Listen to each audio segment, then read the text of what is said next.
Good morning, everybody. I want to start by just giving a huge shout out and thank you to the Open Data Week team. And this is now my second year hosting this event and sharing about the supply gap analysis, both the methodology behind it and how it's used as a tool for our city. And it's always such a great opportunity to deep dive into this. You guys are going to get to see me nerd out on something that I'm really excited and passionate about. You should be here for the Map the Gap Using Data to Visualize Emergency Food Need in NYC session. My name is Kemp. I serve as Senior Policy Advisor with the Mayor's Office of Food Policy. In today's session, we're really going to be diving into our most recent analysis. Updates to this data set are available through the Open Data portal, and we'll also drop into the chat the links and things to the different portal sites. So let me just pull that up really quick. Here are some of the resources that we'll be going through today. So the first link that you'll see there is the open data set provided through Open Data NYC. This is a consecutive tracking. So there are multiple years of data in the same data set, and it gets updated annually whenever the analysis is completed. So you can dive into that data set. We also have the supply gap map, and that is provided through a Tableau setup. So it's very interactive. We'll go through that as well. We also have our Mayor's Office of Food Policy Supply Gap page. So there's also like a Q&A on there. So if you have additional questions about some of the methodology or how the tool is used, there's also a paper format. So you can review that. And then we'll also talk a bit about the Community Food Connection Program and how we use the supply gap analysis to inform the funding structure for that program. So let's dive on in. Hey, y'all, this is me, Mayor's Office of Food Policy, or a HI. But I also want to give a shout out to our Mayor's Office of Economic Opportunity, specifically the two minds behind the analysis in previous years. So shout out to Adam Santos and Claire Reynolds. They were very close thought partners in the previous years of the assessment. They are very graciously and with a lot of care, passing on the work and labor of the analysis to our Department of Social Services data team. So shout out to them. I saw a few folks on the call this morning. Really excited about the transition, but also just want to give a little nod to the folks who helped us get to this point with the analysis. So shout out to Claire and Adam. You're not here in person, but you're here in spirit. Our goal for today is to really get a deeper understanding of how data insights help drive decision-making and collaboration for our organizations, for our philanthropic dollars, as well as for our public dollar funding. The entire session today is really going to be geared towards providing those deep insights into neighborhood food security metrics, understanding how emergency feed need for food is defined, how it's measured, and how we leverage the supply gap data set to support our neighborhoods and our organizational strategies to help close the meal gap. So just to take a quick session and to gauge the room, I'm curious to hear from you guys, like, what are some of the things that you want to learn for today's session? Do you want to use this for your own organizational strategies? Are you doing this as a community member who maybe wants to open a neighborhood fridge and you want to know the best location to do it? Having an understanding of how you'll use the data is also really supportive to understand like the best questions and strategies on how to manipulate the data. So if you guys want, drop it into the chat. Let us know, what are you most excited to learn from today's session, or how would you like to use this data for the work of serving your community? You can drop it in any time. Community fridges. Yeah. Good morning, you guys.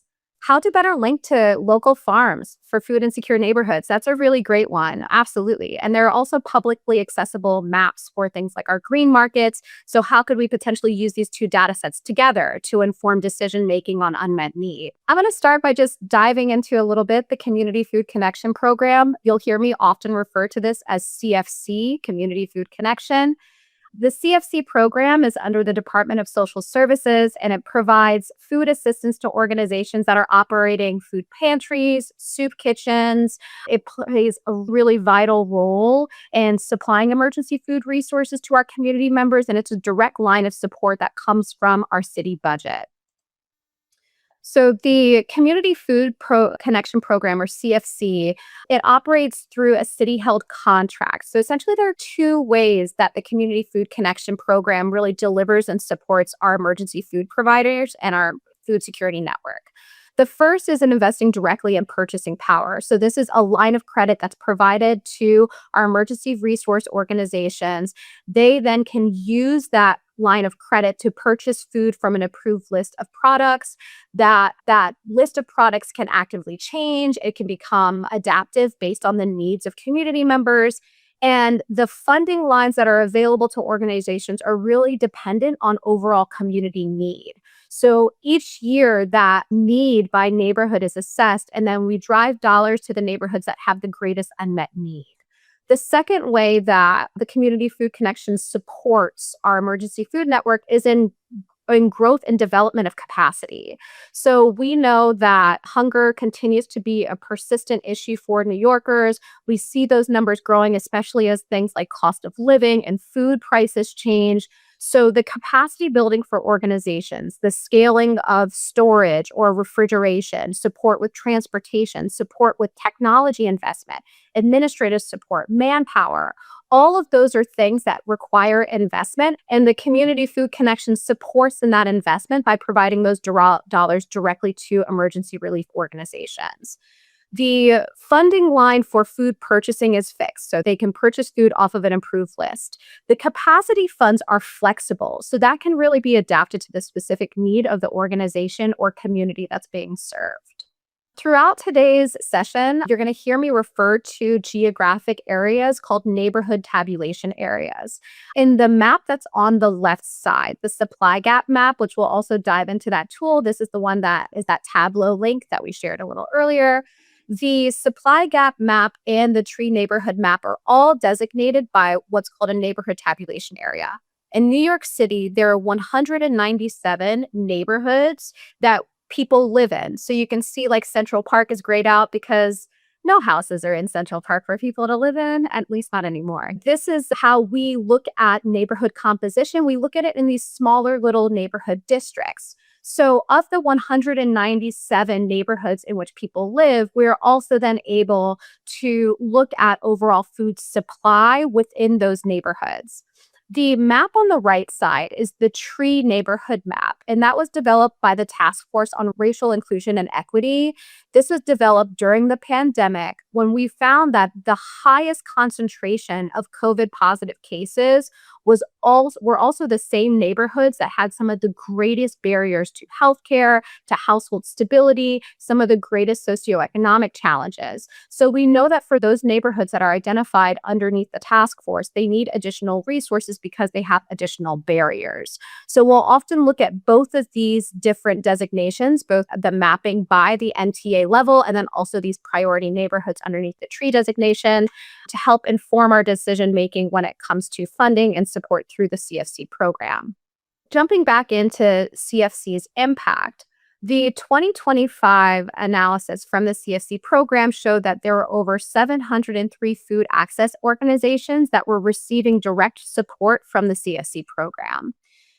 Within those 703 organizations, they provided or distributed over 47 million pounds of food through over 37 million visits. And those visits are a duplicate reach count. So that's not individual people, but that's a frequency count, how many times each person came to receive food.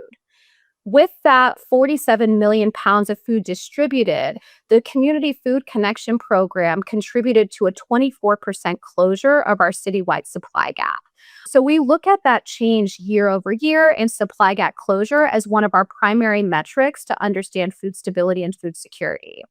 And this is also influenced by things like the composition of the entire network. So when we look at CFC funded pantries as part of the larger part of our emergency food network, it is a small percentage. It's only about 20% of the total food that's distributed throughout our entire emergency food network.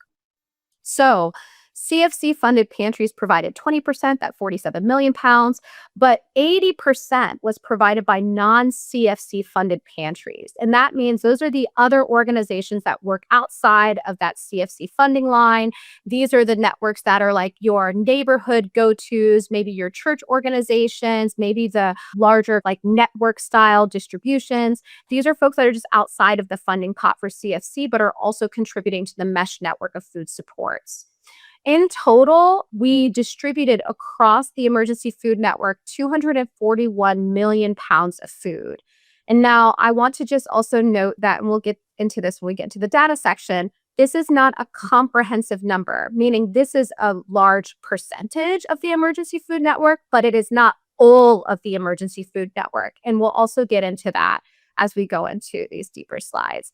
Thank you guys so much for the questions in the chat. I'm noting these as we go through, and we'll definitely continue talking. I want to just really quickly for public schools and hunger, just so you know, our school system in New York City has universal school meals. So free breakfast, free lunches, and that is for every single student, regardless of their household income. This is through a metric called the community eligibility provision. In New York City, we adopted that citywide so that there wasn't any discrimination for any child who was in need of food. That has since been adopted at the state level as well. So all of our school food is provided at no cost to our families. All right, to get into our service metrics. So when we're looking at all of our neighborhood tabulation areas, remember we said that there were 197 neighborhood tabulation areas where people live. And then the CFC program serves about 20% of the total emergency food supply. They're serving that across 170 different neighborhood tabulation areas. So it's a pretty good amount of coverage, like a pretty wide coverage of neighborhoods are represented. However, there are still some neighborhoods that are not served by CFC-specific NTAs. And this is when that collaboration across the network is really important to make sure we aren't creating any voids in services.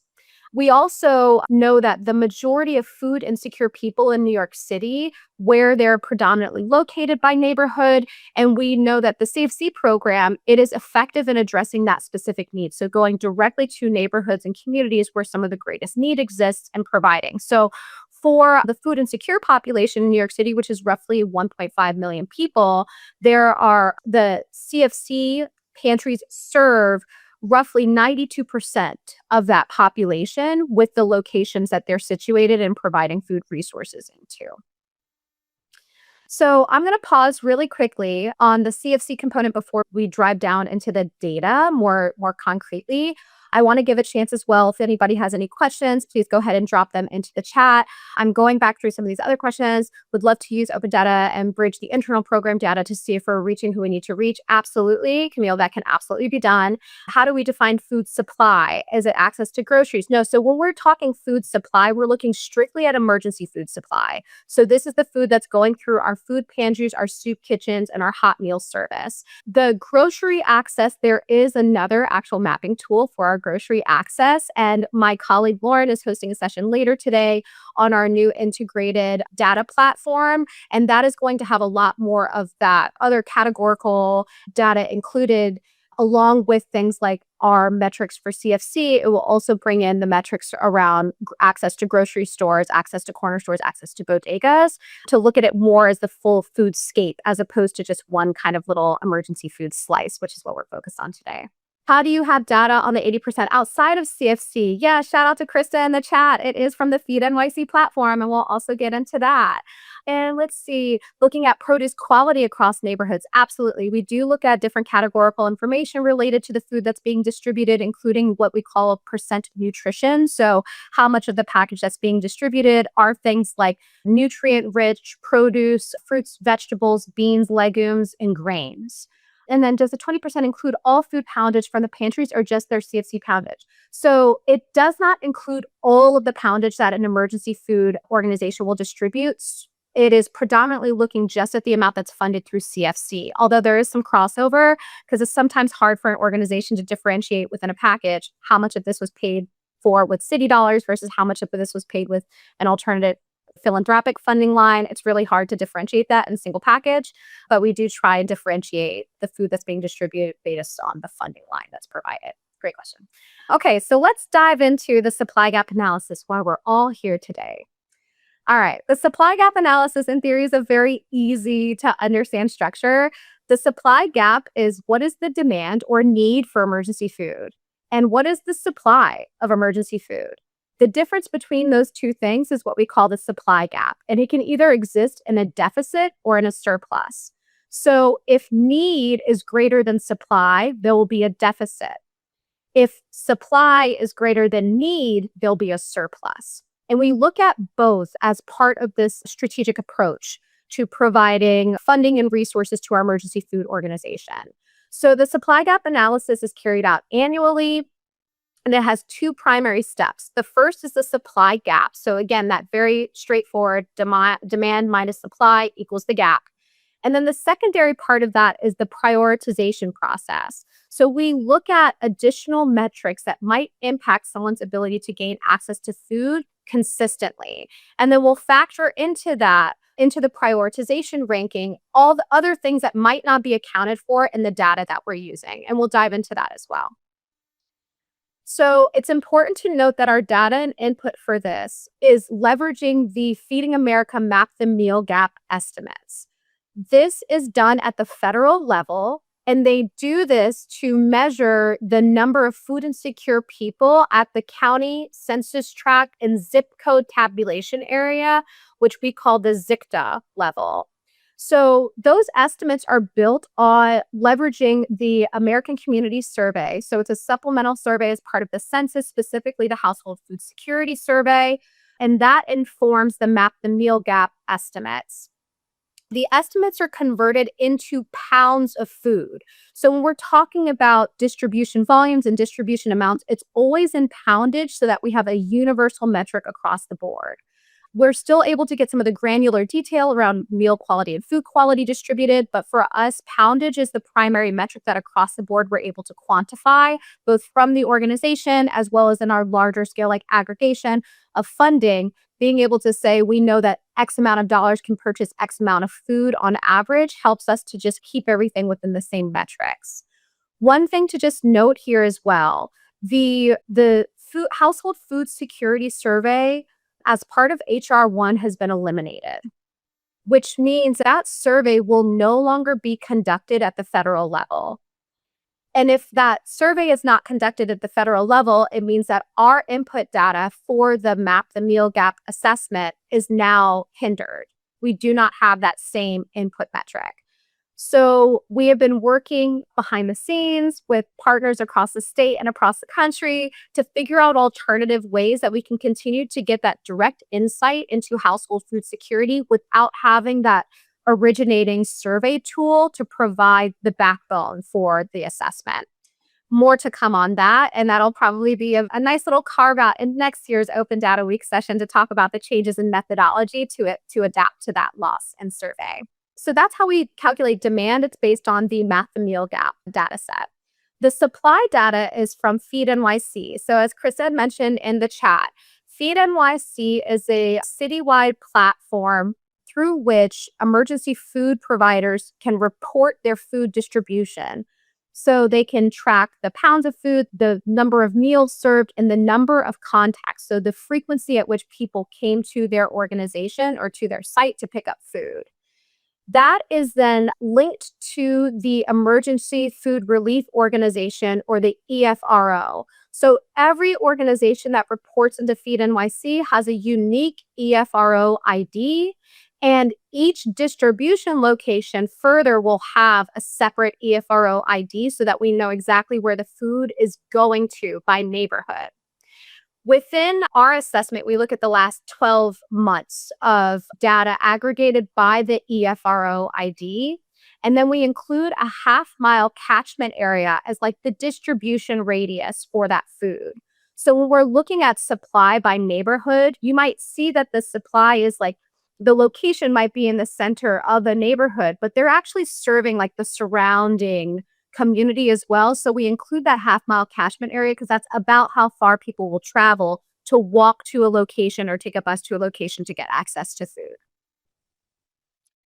So when we start to look at this by neighborhood, our need for emergency food, this is the amount that would be needed for every single New Yorker to be food secure, is roughly 321 million pounds per year. That's on top of the way that they're already accessing food. This is the additional food that would be needed to ensure everyone's secure. And within this map, you'll see if it's a lighter blue, the need is lesser. If it's a darker blue, the need is higher. So we see very high need concentrated in a lot of neighborhoods, the Bronx and Upper Manhattan, Southwest Brooklyn, Northeast Brooklyn, and Jackson Heights and Elmhurst areas of Queens. And then we also map out the EFRO locations. So this is just a very quick kind of map. You can see exactly where they are. In between 2024 and 2025, we have roughly 1,084 organizations that were reporting into the Feed NYC platform. I just want to say again, these are the 184 organizations that report into the platform. It is not a comprehensive accounting of all of the organizations doing the work on the ground. This is the largest, I would say, compiling and centralized data keeping for the Emergency Food Network, but it is no way comprehensive. Within these organizations, they were able to supply 242.5 million pounds of food. And we can also see that based on the heat map where the supply of emergency food was going. And you can see that there's a lot of overlap between the areas with heightened need and where food was provided. There are some areas where these don't match up. And that is because many of the supply information, so where food was distributed over the year, was based on the previous year's analysis, right? So we're always like following the need where it goes. So if we look at these two maps together, both the need for emergency food and the supply of emergency food, we get the supply gap map. So the deeper blue means that those neighborhoods had more surplus. They had more food than was needed in order to make sure that every person in that neighborhood was secure. Whereas in the yellow are the places that there was more of a gap. They needed more supply than what was actually provided over the last year. How are pounds determined from Feed NYC? Thought it was households serving grand for grant. Yes. So within Feed NYC, a meal count is often included along with the reach numbers. And that meal count has a standardized conversion into poundage. So again, we try and convert everything over into pounds to have a uniform metric across the board. So often that data, when it's entered, is also then translated for us into poundage so that we can have a uniform way to measure across the board. I'll also just pull up really quickly so you guys can see this. The supply gap and poundage map compared to where the EFRO locations are. So you can also then see based on service metrics, the more service or the more surplus, you can see that there are also often concentrations or pockets of organizations that are all serving in those same neighborhoods. I really like to look at our surplus and deficit in this way. So if there was a shortage or a deficit in the supply, you're going to see that in orange, and it's based on the number of neighborhoods that had a deficit or a shortage. The green is a surplus. So those are the neighborhoods that had more supply than they needed. And you can tell from just looking at the graph, there are clearly more neighborhoods that had a deficit than there were that had a surplus. And the trick is you don't want to decrease neighborhood supply in places where there's a surplus just to bring down the deficit in others, because it could cause those neighborhoods to then not have enough to meet their needs. So it's like a very delicate negotiation between how to move those dollars around based on community need that we dance around every single year. One of the key metrics that we also look at to determine household food security and individual food security is the pounds of food per food insecure person. So the average meal gap or supply gap per food insecure New Yorker last year was 47 pounds per person. This year, it is 52 pounds per person. And that's an increase of roughly 5 pounds. That lets us know that even though we are funding more and distributing more, we are being outpaced by hunger. Hunger is growing more rapidly than our response through the Community Food Connection program. So this lets us know that we need to either address the things that are causing people to become food insecure, so addressing some of the other kind of budgetary strains, or we have to increase the supply to try and close that gap as much as we possibly can. Those are the levers that we can work to get that number down. So we started talking about the supply gap tool. So that was all that first part of the assessment. We're now going to get into the neighborhood prioritization tool. So when we're determining funding, it's based off of the neighborhood ranking. And in the open data set, you're going to see that every single neighborhood has an assigned ranking score from 1 to 197. Number 1 is the neighborhood that needs the most investment, the most support, the most supply. The rankings can change year to year based on a lot of things, including things like neighborhood or population change. It could be impacted by things like cuts in SNAP funding. It can be impacted by a lot of different tools, a lot of different influencing factors. So we take that into account when we get into our prioritization process by looking at additional factors to consider the lived conditions that people are experiencing and trying to gain access to food. For example, in last year's analysis, we took the supply gap above city average as the largest weighted priority within the prioritization tool. So we said, based on just straight up supply and demand, whoever is above the citywide supply gap average is going to get additional priority. We also then give priority for those tree neighborhoods. Those are those neighborhoods that were determined by the Task Force on Racial Inclusion and Equity that looked at the folks who had additional barriers in gaining access to things like food. We also take into account the unemployment rate. So many of these factors, especially unemployment rate, SNAP eligibility, things like that, are already factored into the Map the Meal Gap data set. But we know that unemployment in New York City can be debilitating sometimes compared to what is seen at the federal level.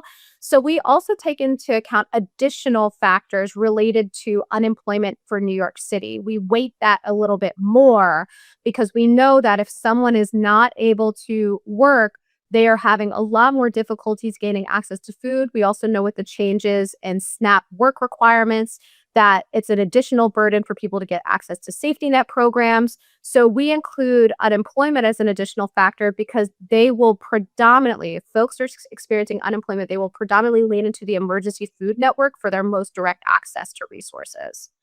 We also take into account additional vulnerable populations by neighborhood. So this includes foreign-born non-US citizens, folks under 18, folks over the age of 65, populations that are at have additional vulnerability. And we also, in last year's iteration, adopted veterans as one of the vulnerable populations to include in this additional weighting as well. Now, based on both the supply gap determinations and the neighborhood prioritization, we came up with our ranking, and here are the top 5 neighborhoods out of 197 based on both the supply gap and the prioritization ranking.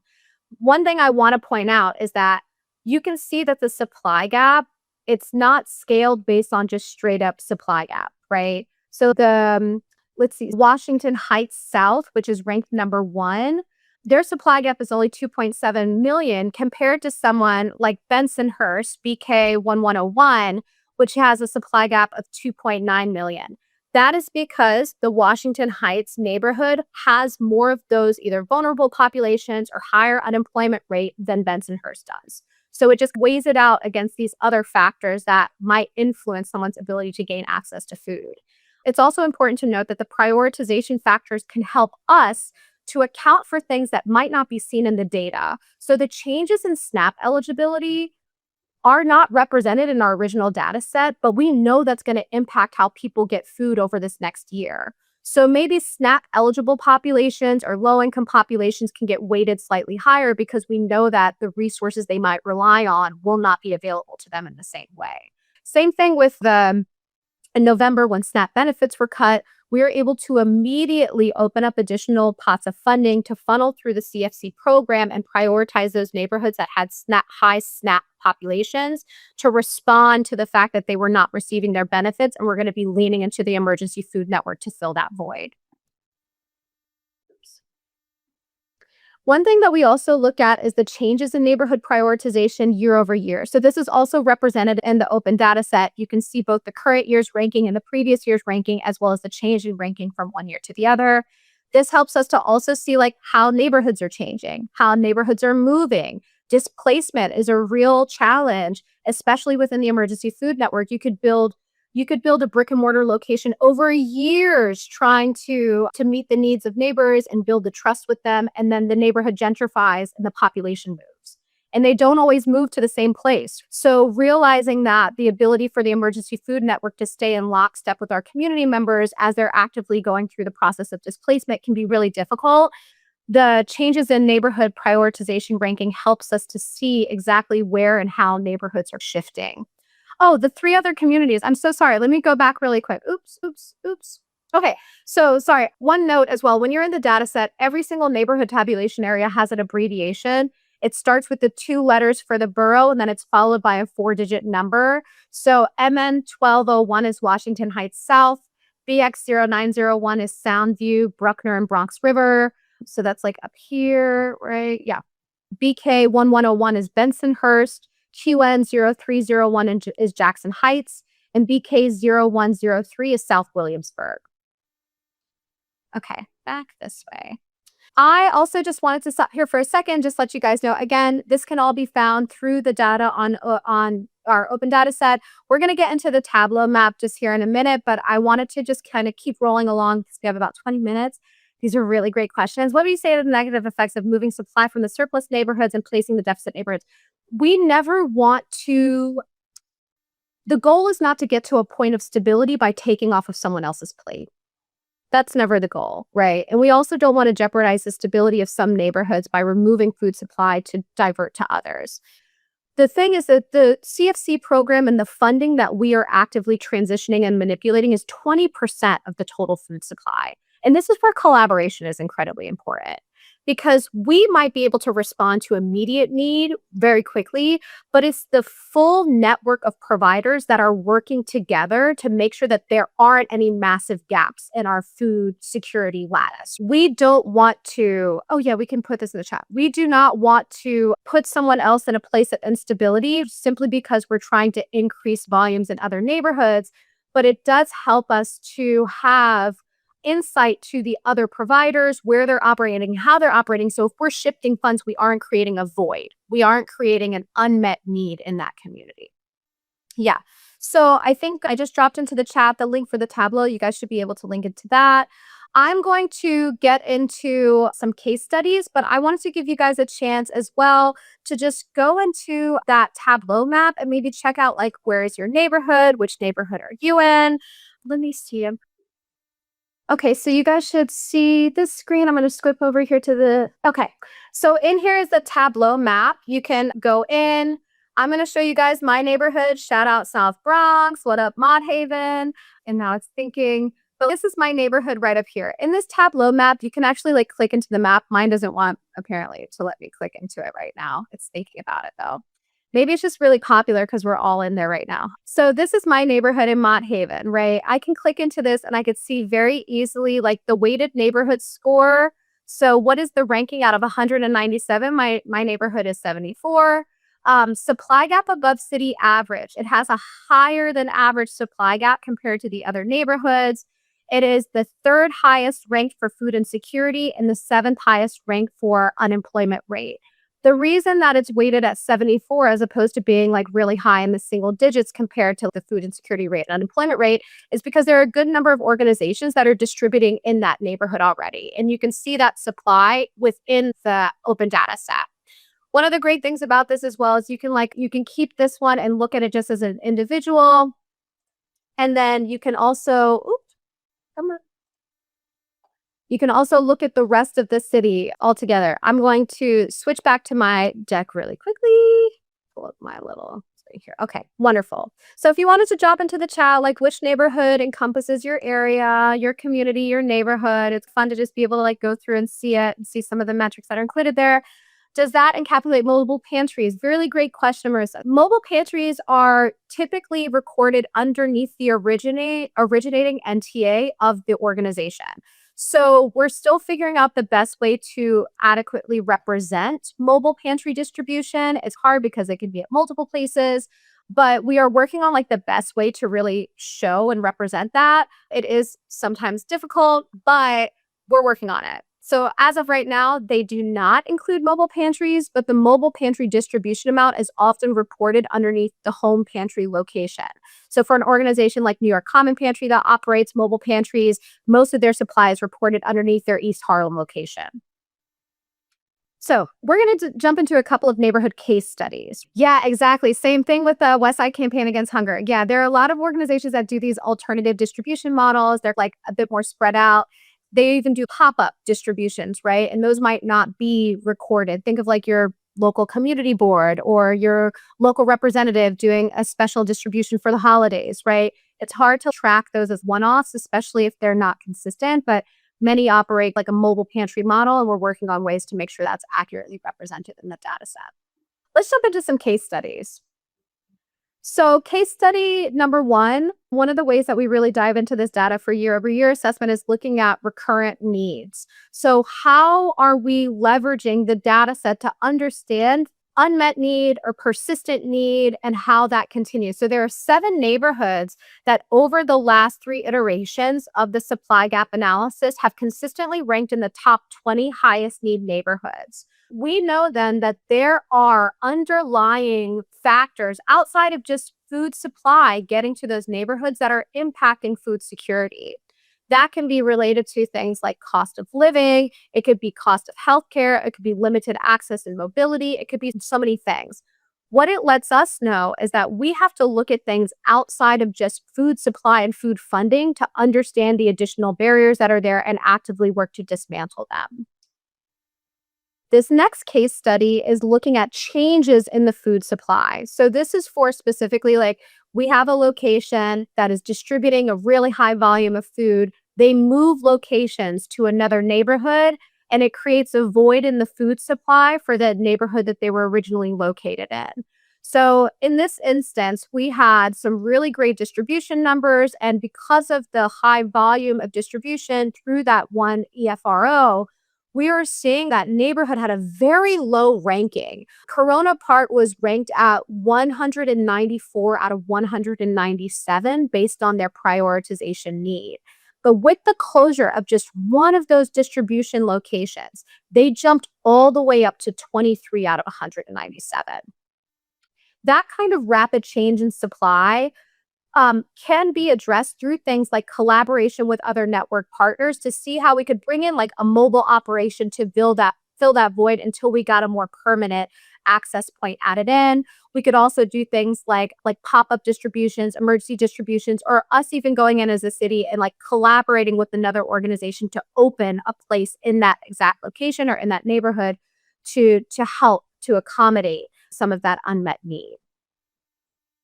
One other thing, yeah, I just want to encourage you guys as well as a case study, explore your community. This is a thing that if you are involved in your community board or if you're coming for city council hearings, knowing how to use the indicators and language to advocate for your organizations and for your community members is also like a really important part of this process. So I encourage you guys to dive into that, explore your neighborhood, explore your community, and see how it plays with some of these other pieces like cost of living or overall access to grocery stores to understand more of the mesh network that is supporting community members. And yeah, I'm going to pause there to give opportunity for questions and stuff. I see that there's another one here in the chat. So, how often are our stats considered to account for gentrification, change in neighborhood prioritization need on a city level? So, every year we get a new baseline data set. The baseline data set that we use is based on the census data. So, there's always a 2-year delay. That's a challenge. So, like the data that we'll be using for this year's analysis is actually from 2024. It's just the length of time that it takes for data to get down to us. Because of that, we leverage the prioritization process, so those additional factors, to try and account for more of that time sensitive and city specific change. One of the metrics that we've been ruminating on is how could we incorporate something like deviation from area median income as an additional prioritization metric. So we know that the cost of living in New York for a family of 3 is roughly like $80,000 minimum is needed. How many families are living below that threshold and how far are they from that amount? Can we then factor in additional prioritization because of that income disparity? Being able to incorporate that and have smart enough and adaptive tools is incredibly important and incredibly valuable for us to be able to respond to the real time need that exists for our city. And it's exceptionally hard because of things like gentrification, because of community displacement. It is so difficult, which is why, especially in the food emergency food network, there's been this real, especially post pandemic, this investment and desire to expand things like mobile operations because they can be adapted to exactly where the need is manifesting as opposed to where a brick and mortar location might be fixed. There are additional challenges with that as well. Of course, logistically, that's like a whole nother kind of form of operation to have to incorporate. But the community food connection through things like their capacity building grants are exploring the opportunities to integrate those alternative distribution models. And there are some really great organizations that are doing the work. Shout out to the roundtable and the work you guys are doing to explore these alternatives. Could we do something like refrigerated lockers? Could there be more support with direct to person delivery and like last mile delivery? And there are a lot of organizations that are really finding their footing in that space. Like, how do we bridge the gap between where emergency food resources are and where the people who need them are and connecting those dots? Yeah, great questions. I'm also open to any other questions, whether it's about the data or how this tool is used. What's the best way to look at change in neighborhoods over time? If we're looking specifically at food supply, specific to like the supply gap analysis, the data set has all of the consecutive years information included by neighborhood tabulation area. So you can look at it that way. I found crossing data sets and using data visualization and geospatial analysis and to do like heat maps along with things like the openings and closures of things like grocery stores or food emergency food locations to be really exciting. There are also like there was one map that came out and I want to say I don't know if it was from I don't want to misspeak, but there was one map that came out that actually looked at community migratory patterns, and it was super interesting to see how, as like neighborhoods gentrified where the populations of people transition to, I thought that was a phenomenal visualization for things like strategic deployment of resources within the emergency food network to see where people are going and to see where they're spreading and then being like, okay, let's follow where the people are going. And that was something from like city planning. That was something like in the urban planning realm that normally would not like get to us in food, right? In food policy, but it was so informative for like how neighborhoods spread post displacement. So I found that to be really interesting and also really exciting to engage in. And then let's see, for demand side, do you have access to the map the meal gap that is more granular than county or district level? So the map the meal gap, it comes in specific designations already from the like national level. Through the Feeding America portal, you can actually request the data set for map the meal gap and you can request it for specific geographic areas. So you can look at New York State as a whole or you can look at New York City specific and then they will provide that data to you in the format that you want to see it in. It's important to note they do not provide the data set by neighborhood tabulation area. So we actually have to convert that from the zip code specific tabulation area over to our neighborhood tabulation area so that it falls a little bit better into the specific. So it's more consistent with how the organizations are also reporting their supply, which also looks at the specific neighborhood. Yeah. Would there be any ways you can see the proximal supply gap analysis being applicable to other city programs and services? For example, SNAP benefits being used to streamline income verification for fare fares. Absolutely. And I'll just also throw out there that New York State has been doing a lot of work to try and streamline the benefits process more generally. So having one singular entry point for people to add their information in, and then it translates to all of those different support programs to see which ones they're eligible for. So I definitely think that there's like some work being done on this to try and streamline that process for folks. But I do think there is also honestly just a lot of value in looking at how these different visualizations overlap to create a more comprehensive story. By time people get to the point of struggling to gain access to food, they've already experienced other kinds of hardship.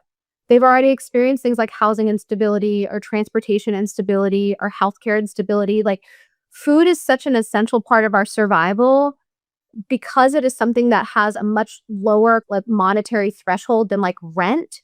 People will prioritize paying their rent in hopes that they'll be able to figure out a way to put food on the table. So the reality that none of these challenges for our community members happen in isolation.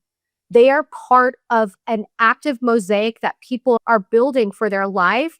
And when the money bag pulls on one side, it often pulls from the plate first, right? So our need to look at these things as a comprehensive approach and understanding that like things like SNAP are there to be a safety net, not a lifeline. Right. Like, we should really be looking at things to support people so that they aren't in a place of needing to grasp so tightly to these things, especially when we see all the volatility that's happening around SNAP program eligibility. Like, we're realizing that we really need to be smarter as a city to secure the basics for folks because there is so much instability in other places. Like, the more we can do locally, the less we will have to rely on externally. How do we reduce surplus specifically? I imagine there are some agencies that fall somewhere between the need that matches supply. Yes. So we have a tremendous issue with just like surplus food and food waste. I don't know if you guys, but there's a tremendous amount of surplus food that moves through. And there are so many great organizations that are doing the work of like food rescue and redistribution, but there's still a tremendous amount, even from the emergency food realm. If an organization can't hold on to the volume of food they have because they don't have the adequate refrigeration or they don't have the storage space, there's not much they can do about that. And food has a very short time frame, a very short shelf life. So we have to move it quickly, especially for produce and things that have a very that won't last as long as shelf stable. That said, we have platforms like Donate NYC Food that are built for this connection between like where is surplus food and how can we get it to people. And based on previous iterations of that platform, we're exploring how that could be revamped to more acutely meet the need of this connecting of dots between where surplus food might exist and how we can get it to people, even if the organization that is housing that food and has the mechanisms to do it are unable to do. So we're definitely working on building out those internal systems to connect more of those dots and ensure that more of the food that's coming into our city is getting onto people's plates and not into our waste stream.